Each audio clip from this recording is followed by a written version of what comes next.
ನೀನು ಇರೋ ತನಕ ನಿನ್ನ ಹತ್ರ ದುಡ್ಡು ಇರುತ್ತೋ ಬಿಡುತ್ತೋ ಅದೆಲ್ಲ ಗೊತ್ತಿಲ್ಲ. ನೀನು ಇರೋ ತನಕ ನಿನಗೆ ಬೇಕು ಅಂದಾಗಲೆಲ್ಲ ಊಟ ಸಿಗುತ್ತೆ ನಿನಗೆ ಅಂತಂದು.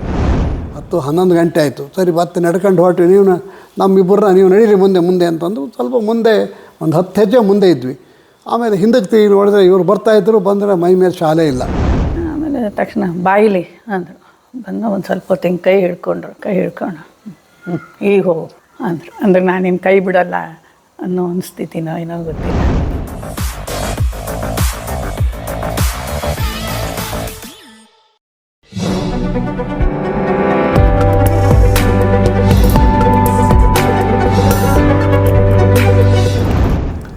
ನಮಸ್ಕಾರ, ನಾನು ಬಾಲು ಮಚ್ಚೇರಿ ಅಂತೇಳಿ.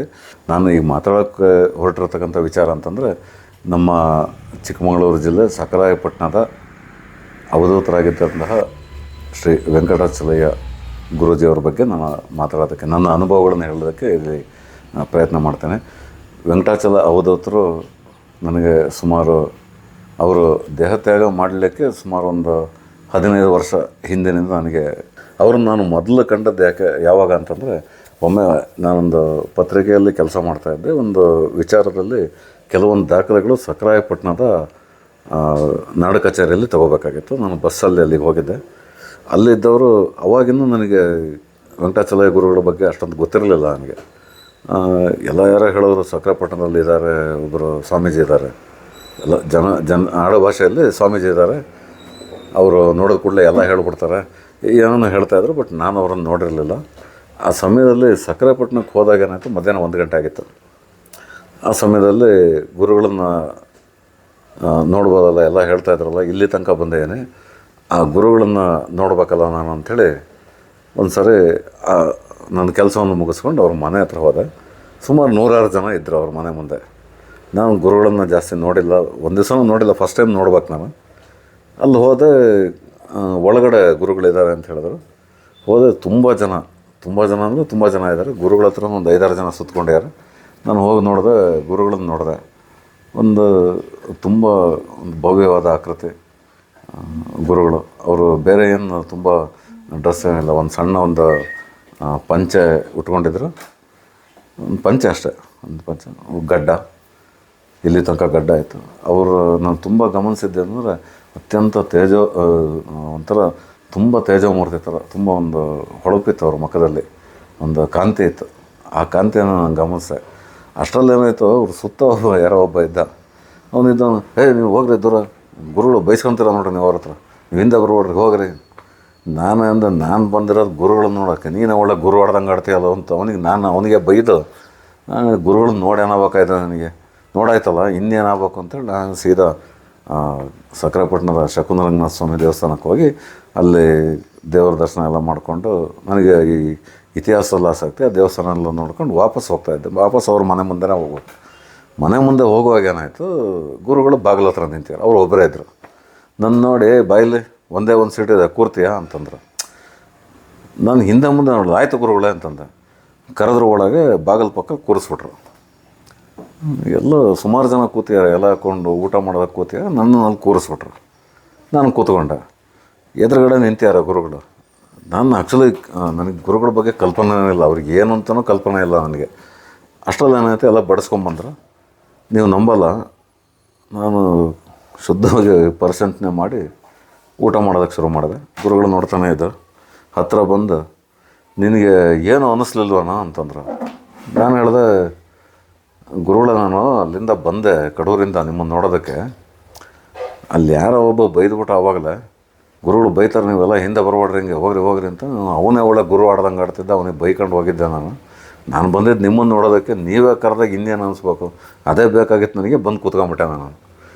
ಅಲ್ಲ ಕಣೋ, ಅದಲ್ಲ, ಅಲ್ಲಿ ನಿನ್ನ ಪಕ್ಕದಲ್ಲಿ ಏನಿದೆ ನೋಡು ಅಂತಂದೆ. ಅದು ಬಂದು ಭಕ್ತರೆಲ್ಲ ಚಪ್ಪಲಿ ಬಿಟ್ಟಿದ್ರಲ್ಲ, ಅದ್ರದ್ದು ಚಪ್ಪಲಿ ರಾಶಿನೇ ಇತ್ತು ನನ್ನ ಪಕ್ಕ. ಅದ್ರ ಪಕ್ಕ ಕೂರಿಸ್ಬಿಟ್ಟು ನಾನು ಹಿಂಗೇನು ಅನ್ನಿಸ್ಲಿಲ್ವ. ಅದನ್ನು ಯಾರು ನೋಡಿದಾರೋ ಗುರುಗಳ, ನಾನು ನಿಮ್ಮನ್ನು ನೋಡಬೇಕಾಗಿತ್ತು. ಬಂದೆ, ಈಗ ಊಟ ಆಗ್ತಿರೋ ತಿಂತಾಯಿದ್ದೀನಿ ಅಷ್ಟೇ. ಆ್ಯಕ್ಚುಲಿ ಅವತ್ತು ಗುರುಗಳ ತಾಯಿಯವರ ಶ್ರಾದ್ದ, ನನಗೆ ಗೊತ್ತಿರಲಿಲ್ಲ. ಆ ಥರ ಗುರುಗಳೇನು ಹೇಳಿದ್ರು, ನಾನು ಹಿಂದ್ಗಡೆ ಇರ್ತೇನೆ, ಊಟ ಎಲ್ಲ ಮುಗಿಸ್ಕೊಂಡು ಬರುವಾಗ ಬಂದು ಹೋಗೋ, ನಾನು ಕಂಡು ಹೋಗೋ ಅಂತ. ಸರಿ ಗುರುಗಳಂದರೆ ಊಟ ಎಲ್ಲ ಮುಗಿಸ್ದೆ. ಹಿಂದೆ ಹೋದೆ. ಒಂದು ಚಿಕ್ಕ ಕೊಟ್ಟಿಗೆ ಥರ ಆಯ್ತದು. ಅಲ್ಲಿ ಗುರುಗಳು ಮಲಗಿದ್ರು, ಯಾರೋ ಇಬ್ಬರು ಕಾಲು ಒತ್ತುತ್ತಾಯಿದ್ರು. ನಾನು ಹೋದ ಕೂಡಲೇ ಅವ್ರು ಕಾಲು ಒತ್ತೋದು ನಿಲ್ಸರು, ಗುರುಗಳು ಕಣ್ಣು ಬಿಟ್ಟರು. ನಾನು ನಮಸ್ಕಾರ, ಕೂತ್ಕೊ ಇಲ್ಲಿ. ಸರಿ ಕೂತ್ಕೊಂಡೆ. ಯಾರೋ ಒಬ್ಬಂಗೆ ಕರೆದ್ರು. ಅವನು ಎಲೆ ಅಡಿಕೆ 10 ರೂಪಾಯಿ ಎಲ್ಲ ಇಟ್ಕೊಂಬಂದ. ಅವನು ಯಾರೋ ನನಗೆ ಬೈದಿದ್ನಲ್ಲ, ನೀನು ನಮ್ಮ ಬೈದವ್ರು ನಾವು, ನೀನು ಗುರು ಹೊಡೆದಂಗೆ ಆಡ್ತೀಯಲ್ಲ ಅಂತೇಳಿ. ಅವನು ನೋಡ್ಕೊಳ್ಳೋ ಗುರುಗಳು ಅವನಿಗೆ ಕೊಟ್ಟು ನಮಸ್ಕಾರ ಮಾಡು ಅಂತ. ನನಗೆ ಗಾಬರಿ ಆಗ್ಬಿಡ್ತು, ನನಗೆ ಇದೇನು ಕರ್ಮ ಅಂತೇಳಿ. ಅವರು ಕೊಟ್ಟರು, ಸುಮ್ಮನೆ ತೊಗೊಂಡೆ. ಗುರುಗಳು ನೋಡಿದೆ, ಅವ್ರು ಹೇಳಿದ್ರು, ನೀನು ಇರೋ ತನಕ ನಿನ್ನ ಹತ್ರ ದುಡ್ಡು ಇರುತ್ತೋ ಬಿಡುತ್ತೋ ಅದೆಲ್ಲ ಗೊತ್ತಿಲ್ಲ, ನೀನು ಇರೋ ತನಕ ನಿನಗೆ ಬೇಕು ಅಂದಾಗಲೆಲ್ಲ ಊಟ ಸಿಗುತ್ತೆ ನಿನಗೆ ಅಂತಂದ್ರು. ಅದೇ ಮಾತು ಇವತ್ತಿಗೂ ನಡೀತಾ. ನನ್ನ ಹತ್ರ ದುಡ್ಡು ಇರುತ್ತೋ ಇಲ್ಲವೋ, ಯಾವುದೋ ಜಾಗದಲ್ಲಿ ನನಗೆ ಊಟ ಬೇಕು ಅಂದಾಗ ಊಟ ಸಿಗುತ್ತೆ ಅನ್ನೋದೊಂದು ಇದು, ಅದು ಸತ್ಯ ಘಟನೆ. ಅವರು ಆ ವಿಷಯ ಕೇಳಿದ ಮೇಲೆ ಅವ್ರು ಮನೆ ಖಾಲಿ ಮಾಡ್ಕೊಂಡು ಹೋಗ್ಬಿಟ್ರು ಅಂತ ಹೇಳಿದರು. ಅದಕ್ಕೆ ಏನು ಅಂತ ಕೇಳಿದಾಗ, ಇಲ್ಲ ಅವನಿಂದ ಭಾರಿ ಟಾರ್ಚರ್ ಆಗ್ತಿತ್ತು ನಮ್ಮ ಮನೆಗೆ, ನಾವು ನಿದ್ದೆನೇ ಮಾಡೋದು ಕಷ್ಟ ಆಗೋಗ್ಬಿಟ್ಟಿತ್ತು. ಅದೊಂದು ಮೆಣಸಿನ್ಕಾಯಿ ಕಟ್ಟಿದ್ರಿಂದ ಅವನು ಊರೇ ಖಾಲಿ ಮಾಡ್ಕೊಂಡು ಹೋಗ್ಬಿಟ್ಟ. ಅಂದರೆ ಆ ಗುರುಗಳ ಬಗ್ಗೆ ಏನು ಹೇಳಬೇಕು ಅಂತ ಗೊತ್ತಾ ಅಂತ. ವೆಂಕಟಾಚಲ ಗುರುಗಳು ಅಂದರೆ ಅವರೇನೇ ಅಂತಂದು ಅವರು ಭಾಳ ಸಂತೋಷಪಟ್ಟರು. ಸುಮಾರು ರಾತ್ರಿ ದತ್ತ ಜಯಂತಿ ದಿವಸ ರಾತ್ರಿ 6:30 ಪೋಸ್ಟ್ ಮಾಸ್ಟ್ರು, ಇವತ್ತು ವೆಂಕಟಾಚಲಯ್ಯ ಫೋನ್ ಮಾಡಿದ್ದಾರೆ, ಸಕ್ರೆಪಟ್ಟಕ್ಕೆ ಹೋಗೋಣ ಬಾ ಅಂದರು. ಸರಿ, ನನಗೂ ಆರಾಮಿತ್ತು. ಇಬ್ಬರು ಹೋದ್ವಿ. ಹೋಗಿ ಅವ್ರ ಮನೆಯಲ್ಲೇ ಒಂದು ಸ್ವಲ್ಪ ಹೊತ್ತು ಕೂತ್ಕೊಂಡಿದ್ವಿ. 8-8:30 ಆಯಿತು. ಹಿರೇಗೌಜ ಅಲ್ಲಿ ಹೋದ್ವಿ. ಅಲ್ಲಿ ದತ್ತ ಜಯಂತಿ ನಡೀತಾಯಿತ್ತು. ರಾತ್ರಿ ಭಜನೆ ಎಲ್ಲ ನಡೀತಾಯಿತ್ತು. ಸುಮಾರು 9-10 ಗಂಟೆ ತನಕ ಅಲ್ಲೇ ಇದ್ವಿ. ಅಷ್ಟೊತ್ತಿಗೆ ಎಲ್ಲ ಕಾಫಿ ಕುಡಿದು ಎಲ್ಲ ಆಯಿತು, ಹೊರಟ್ವಿ. ಇವರು ಅವಾಗಿನ ಶರ್ಟ್ ಹಾಕ್ತಿರಲಿಲ್ಲ, ಬರೀ ಪಂಚೆ ಉಟ್ಕೊಂಡು ಹಾಗೆ. ಇಲ್ಲ ಹಿಂಗೆ ಬರ್ತೀರಾ? ಅದೇ ಹಿಂಗೆ ಬರ್ತೀನಿ ಅಂತ ಅಂದರು. ಸರಿ, ಆಮೇಲೆ ಬಸ್ನಲ್ಲಿ ಹೋಗೋದಲ್ಲ ಅಂತ ನಾವು ಸ್ವಲ್ಪ ಯೋಚನೆ ಮಾಡಿದ್ವಿ. ಅಷ್ಟೊತ್ತಿಗೆ ಅಮ್ಮ ಬಂದುಬಿಟ್ಟು, ಅವ್ರ ಮನೆಯವ್ರು ಬಂದುಬಿಟ್ಟು ಒಂದು ಶಾಲು ಕೊಟ್ಟರು. ಶಾಲು ಕೊಟ್ಬಿಟ್ಟು, ಒಳ್ಳೆ ಹೊಸ ಶಾಲು ಚೆನ್ನಾಗಿರೋದು. ಅವಾಗ ನನಗೆ ಹೇಳಿದರು, ಇದು ಶಾಲು ಮತ್ತೆಲ್ಲರೂ ಬಿಟ್ಟು ಬಂದಾರು, ಒಂದು ಸ್ವಲ್ಪ ನೋಡ್ಕೊಂಡು ಬಾ ಅಂತಂದು. ಆಗ್ಲಮ್ಮ ನಾವು ಜೊತೆಗೆ ಇರ್ತೀವಲ್ಲ ಅಂಥೇಳಿ ಎಲ್ಲ ಹೋದ್ವಿ. ಹೋಗಿ ಎಲ್ಲ ಊಟ ಆಯಿತು. ಊಟ ಆಗಿ ಅಲ್ಲೂ ಸುಮಾರು ಹೊತ್ತು ಕೂತ್ಕೊಂಡ್ವಿ. 10-11 ಗಂಟೆ ಆಯಿತು. ಸರಿ, ಮತ್ತೆ ನಡ್ಕೊಂಡು ಹೊರಟ್ವಿ. ನಮ್ಮಿಬ್ಬರನ್ನ ನೀವು ನಡೀರಿ ಮುಂದೆ ಅಂತಂದು ಸ್ವಲ್ಪ ಮುಂದೆ ಒಂದು 10 ಹೆಜ್ಜೆ ಮುಂದೆ ಇದ್ವಿ. ಆಮೇಲೆ ಹಿಂದಕ್ಕೆ ತಿರುಗಿ ನೋಡಿದ್ರೆ ಇವರು ಬರ್ತಾಯಿದ್ರು. ಬಂದರೆ ಮೈ ಮೇಲೆ ಶಾಲೆ ಇಲ್ಲ. ಆಮೇಲೆ ಏನು ಸರ್ ಶಾಲೆಯಲ್ಲಿ ಬಿಟ್ರಿ ಅಂದೆ. ನಡಿ ಅಂತ ಅಂದರು. ಅಲ್ಲ ಸ್ವಾಮಿ, ಶಾಲೆಯಲ್ಲಿ ಮತ್ತು ಚಳಿ ಆಗ್ತಾಯಿದೆ, ಅಲ್ಲಿ ಚಳಿ ಆಗರೆ ಹೊದಿಸಿದ್ದೀನಿ ನೋಡು ಅಂಥೇಳಿ ಒಬ್ಬರು ಮುದುಕರು ಸಂಧೆ ಜಪ ಮಾಡ್ತಾ ಕೂತ್ಕೊಂಡಿದ್ದರಿಗೆ ಹೊದಿಸಿ ಬಂದರು. ಅಲ್ಲಿ ಮತ್ತು ಏನು ಸ್ವಾಮಿ ಮತ್ತೆ ಅಮ್ಮ ಕೇಳಿದ್ರಿ? ಏನು ಹೇಳಬೇಡ, ನಡಿ ನಾನೆಲ್ಲ ಹೇಳ್ತೀನಿ ಅಂತಂದು ಬಂದರು. ಬಸ್ ಬಂದ ಅಷ್ಟೊತ್ತಿಗೆ ಕೊಟ್ಬಿಟ್ಟು ಬಂದುಬಿಟ್ರು. ನಾವು ಚಳಿಯ ನಡುಕ್ತಾ ಇದ್ದೀವಿ. ಅವ್ರು ಹಾಗೆ ಬರ್ತಾಯಿದ್ದಾರೆ.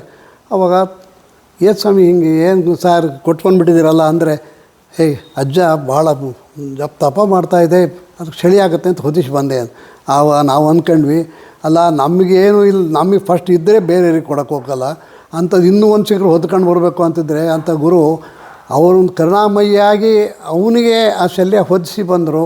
ಅಂಥ ಗುರುಗಳಲ್ಲಿ ಎಷ್ಟು ಶಕ್ತಿ ಇರ್ತದೆ, ಅವ್ರು ಎಷ್ಟು ಅರ್ಥಕೊಂತಾರೆ ಅನ್ನೋದು ಗೊತ್ತಾಗಲ್ಲ. ನಾವು ಗಯ ಕೂತ್ಕೊಳ್ಳಿ ಬಿಡು, ನಮಗೇನಾಗಬೇಕಾಗಿದೆ, ನಮಗಿದೆಯಲ್ಲ ಅಂತ ನಾವು ಬರ್ತೀವಿ.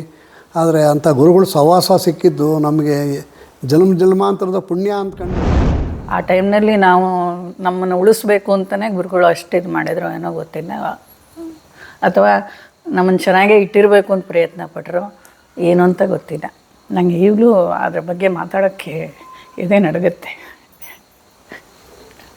ಅವಾಗಲೇ ನನಗೆ ಅವ್ರ ಮೇಲೆ ಭಾಳ ಇದು ಬಂದುಬಿಟ್ಟಿತ್ತು, ನಂಬಿಕೆ ಆಗಲಿ ಗುರುಗಳು ಇದು ಅನ್ನೋದು.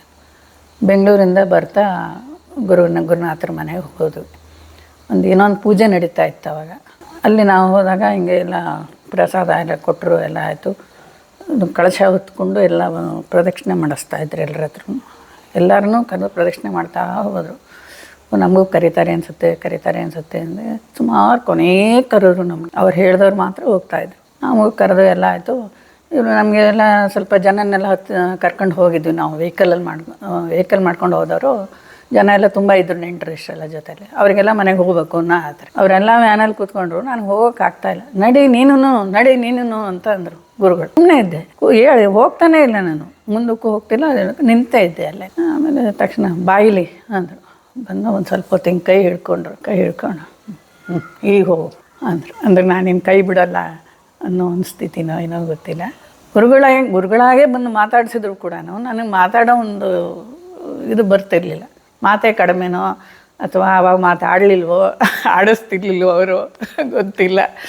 ಅದು ನಾನು ಶಿಕ್ಷಕಿಯಾಗಿ ದಿನ ನನ್ನ ಮಾತೇ ನಂದು ವೃತ್ತಿಯೊಳಗೆ ಬಂಡವಾಳನೇ ಆಗಿದ್ದರೂ ಕೂಡ ಗುರುಗಳ ಹತ್ರ ಮಾತಾಡ್ಲಿಕ್ಕೆ ನನಗೆ ಬಾಯಿ ಬರ್ತಾ ಇರಲಿಲ್ಲ. ಅದು ಗುರುಗಳ ಒಂದು ಇದೇನೋ ಗೊತ್ತಿಲ್ಲ. ಒಟ್ಟಲ್ಲಿ ನಾನು ಅವ್ರ ಹತ್ರ ಮೌನವಾಗೇ ನೋಡ್ತಾ ಇದ್ದೆ, ಹ್ಞೂ ಇಷ್ಟೇ ಸ್ವಲ್ಪದ್ರಲ್ಲಿ ಉತ್ತರ ಕೊಡ್ತಾ ಇದ್ದೆ. ಅವ್ರು ಎಷ್ಟು ಅಂದರೆ ಹತ್ತಿರಕ್ಕೆ ತಂದು ಮಾತಾಡಿ ಹತ್ರ ಪ್ರೀತಿಯಿಂದ ಮಾತಾಡಿಸಿದ್ರು ಕೂಡ ಗುರುಗಳೇ ಅಂತಿದ್ದೆ. ಮತ್ತು ಶೃಂಗೇರಿ ಗುರುಗಳು ಬಂದಿದ್ದರು, ಅವಾಗೆಲ್ಲ ತುಂಬ ಜನ ಸೇರ್ಕೊಂಡಿದ್ರು ಅಲ್ಲಿ. ಅವಾಗ ಗುರುನಾಥರ ದರ್ಶನ ಆಗುತ್ತೆ ಅನ್ನೋ ನಮಗೆ ಇದು. ಈಗ ಹೋದಾಗ ಗುರುನಾಥರು ಸಿಗ್ತಾರಲ್ಲಿ, ಜಗದ್ಗುರುಗಳು ಅಲ್ಲಿದ್ದಾರೆ. ಆದರೆ ನಮ್ಮ ಇದು ಕೇಂದ್ರೀಕರಿಸಿದ್ದು ಗುರುನಾಥರು. ಇಷ್ಟು ಜನ ಇದ್ದಾರೆ, ಇಷ್ಟು ಜನರಲ್ಲಿ ಗುರುನಾಥರ ದರ್ಶನ ನಮಗೆಲ್ಲ ಆಗುತ್ತೆ. ಆಮೇಲೆ ನಮ್ಮನ್ನ ಥರನ ಯಾಕಶೀತು ಬಂದು ನಮ್ಮನ್ನು ಮಾತಾಡ್ಸೋಕ್ಕೂ ಆಗೋದೂ ಇಲ್ಲ ಅವರಿಗೆ. ಪಾಪ ದರ್ಶನ ಆಗೋದು ಕಷ್ಟ ಅಂತ ಅಂದ್ಕೊಂಡು ಹೋಗ್ತಾ ಇದ್ದೆ. ಎಲ್ಲರೂ ಜಗದ್ಗುರುಗಳು ಹತ್ರಕ್ಕೆ ಹೋಗುವಂಥ ಇದರಲ್ಲಿ ಅವ್ರ ಮನೆ ಮುಂದೆ ಜಗದ್ಗುರುಗಳಿಗೆ ಒಂದು ಇದ್ರ ಥರ ಸ್ಟೇಜ್ ಮಾಡಿ ಅಲ್ಲಿ ಹಿಂಗೆ ಕಂಡುಬಿಟ್ಟು ನೋಡಿದ್ರೆ ಗುರುಗಳು ಅಲ್ಲಿ ಕೂತಿದ್ದಾರೆ ಅವ್ರ ಮನೆ ಹತ್ರ. ನಮಗೆ ಕಂಡಿಲ್ಲ, ನಮಗೆ ಇದೆಲ್ಲ ಅಲ್ಲಿ ಕ್ಯೂನಲ್ಲಿ ಹೋಗುವಂತ ಇದೆ. ಸರಿ ಹತ್ತತ್ರಕ್ಕೆ ಮನೆ ಹತ್ರ ಹೋದಾಗ ಇದ್ದಕ್ಕಿದ್ದಂಗೆ ಸೌತೆಕಾಯಿ ಗೊಜ್ಜು ಅಂತ ಕೂಗಿದ್ರು. ನನಗೆ ಯಾವಾಗಲೂ ಸೌತೆಕಾಯಿ ಗೊಜ್ಜು ಅಂತ ಕರಿತಾ ಇದ್ರು ಅವರು. ಸೌತೆಕಾಯಿ ಗೊಜ್ಜು ಅಂದರು. ನಮಗೆ ನಿಧಿ ಸಿಕ್ಕಷ್ಟು ಖುಷಿ ಆಗ್ಬಿಡ್ತು. ನಾವೆಲ್ಲ ಕುಟುಂಬದವರೆಲ್ಲರೂ ನಿಂತ್ಕೊಂಡಿದ್ವಿ. ಮಗನಿಗೆ ಆಗಷ್ಟೇ ಮದುವೆಯಾಗಿ 1-2 ತಿಂಗಳಾಗಿತ್ತು. ಸರಿ ಕರ್ಕೊಂಡು ಹೋದೆ. ಹತ್ರಕ್ಕೆ ಹೋದರೆ ನಮ್ಗೆ ಎರಡೂ ಕೈಲೂ ಹಿಂಗೆ ಹಿಡ್ಕೊಂಡು ಎಷ್ಟೊತ್ತು ತನಕ ಒಂದು ಅರ್ಧ ಗಂಟೆ ತನಕ ನಮ್ಮ ಹತ್ರ ಮಾತಾಡ್ತಾ ಇದ್ದಾರೆ ಕೂರಿಸ್ಕೊಂಡು. ನಾನು ಒಂದು 10 ನಿಮಿಷ ಮೊದಲು ನಾನು ಗುರುನಾಥರ ಹತ್ರ ದರ್ಶನವೂ ಆಗುತ್ತೋ ಇಲ್ಲೋ ಮಾತಾಡೋಕ್ಕೂ ಆಗುತ್ತೋ ಇಲ್ಲೋ ಅಂತ ಅಂದ್ಕೊಂಡಿದ್ರೆ, ಅಷ್ಟೊತ್ತು ನಮ್ಮನ್ನು ಹತ್ರ ಕೂರಿಸ್ಕೊಂಡು ಎಲ್ಲರೂ ನಮ್ಮ ಕಡೆ ತಿರುಗಿ ನೋಡಬೇಕು ಹಾಗೆ ಕೂರಿಸ್ಕೊಂಡು ಮಾತಾಡಿ ಕಳಿಸಿದ್ರು. ಎಂಥ ಕರುಣೆ.